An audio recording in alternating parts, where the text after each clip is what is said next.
Welcome back, guys. I am so excited. What we're going to talk about today is a newly discovered monolith, a gigantic rock placed in what is today the Mediterranean Sea. It confronts a few evolution-based errors about all of our human origins, to say the least, and it's got people perplexed, but not here at musicians, politicians, magicians, because we're telling you what the real historians will not diverge, because frankly they're all trapped into talking about what their own governments and historical societies want them to talk about to keep their belief system current. And unfortunately, as time progresses, every day we get new and more and updated information about things that we didn't have before. So these people that assigned all of this must be because of this to these artifacts and to these locations around the planet, cannot come to terms with the fact that they were wrong. And that's what we need to have an honest discussion about. This planet is littered with pyramids. It's littered with monoliths. And today we would like to talk about the one monolith that was discovered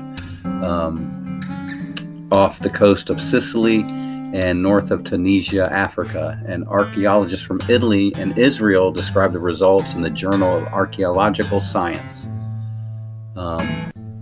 It lies on an undersea plateau, and they were able to get some high-resolution sonar images in 2014.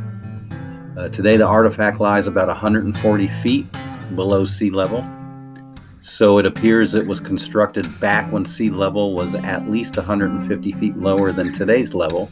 And that makes sense because we talked about Sicily before, that they wouldn't have constructed Sicily underwater. Therefore, the water has been rising. This is before anyone had abused fossil fuels or used vehicles. So this negates their entire argument that what we have done has caused this. And these pyramids are the ultimate proof. So let's get back to this monument, this monolith. Glacial meltwater near the end of the Ice Age caused a series of local mega floods around the globe, like the ancient Mazola flood in America's Northwest. And this explains the addition of vast amounts of water to the world's oceans. Well, not really.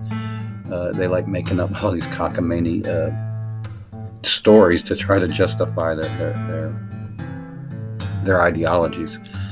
The bottom line is there's this huge monolith. It's off the coast of Sicily in the middle of the Mediterranean Sea. It's too huge to have gotten there by any what we consider historical boats or navigational means of those times, or simply any means of lifting, carving of that type of rock. Now, the rock in question that was used is the closest place where a quarry of that can be found is over 1,000 miles away, And this monolith is over 15 tons. It's huge. So it's found in the Sicilian Channel, and it will significantly expand our knowledge of the earliest civilizations in the Mediterranean basin and our views on technological innovation and development achieved by the Mesolithic inhabitants. So evolutionary views of ancient man with stunted skills needs to expand, because obviously they weren't stunted.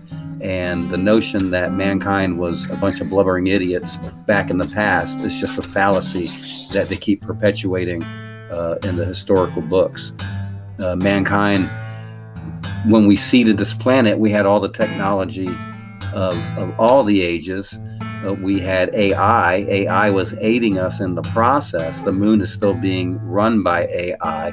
These monoliths and pyramids are all connected because of their resonant electromagnetic frequency to the moon. And so when everything is spinning and doing its day-to-day stuff and passing each other, and the Earth, Gaia, the Pangaian Earth is expanding, these signals from these great monoliths and these pyramids are sending those signals to the moon to allow the moon to self-correct its trajectory to keep us in the grand procession that we are in.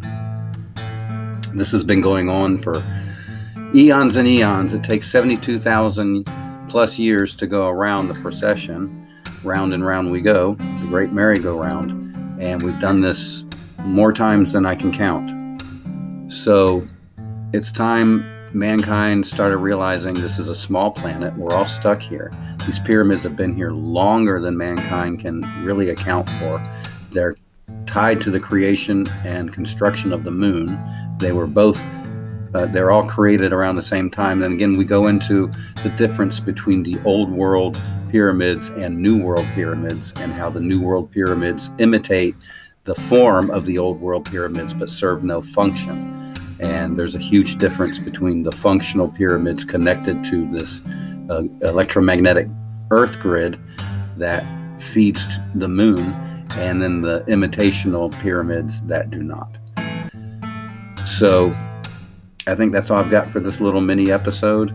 And the monolith is pretty impressive. If you get a chance, Google it again, because the visuals are way more than what I can depict here on a non-visual podcast. Other than what I can say is if people understand about monoliths in general, they tend to have a point at the top. All of these points, the pyramids, are all pointing up to the moon, but they're also channeling energy up to the moon.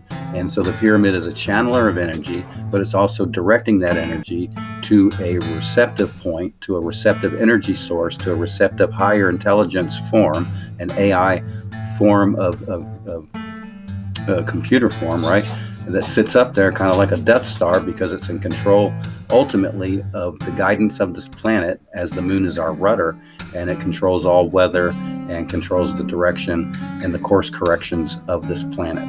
And we will get into more of that in extra episodes and upcoming episodes. Plus, we've already gotten that in some of the past episodes. So if you haven't already, go ahead and subscribe, like the video, check out some of the episodes of the past. We talk about other pyramids, the pyramids that are underwater in Cuba, the pyramids underwater off the coast of Portugal. There's some off the coast of Japan. We will be posting that video coming up next. So stay tuned, like, subscribe, and tell all of your friends about the Pyramid Moon connection and the real cause of climate change and terraforming on this planet.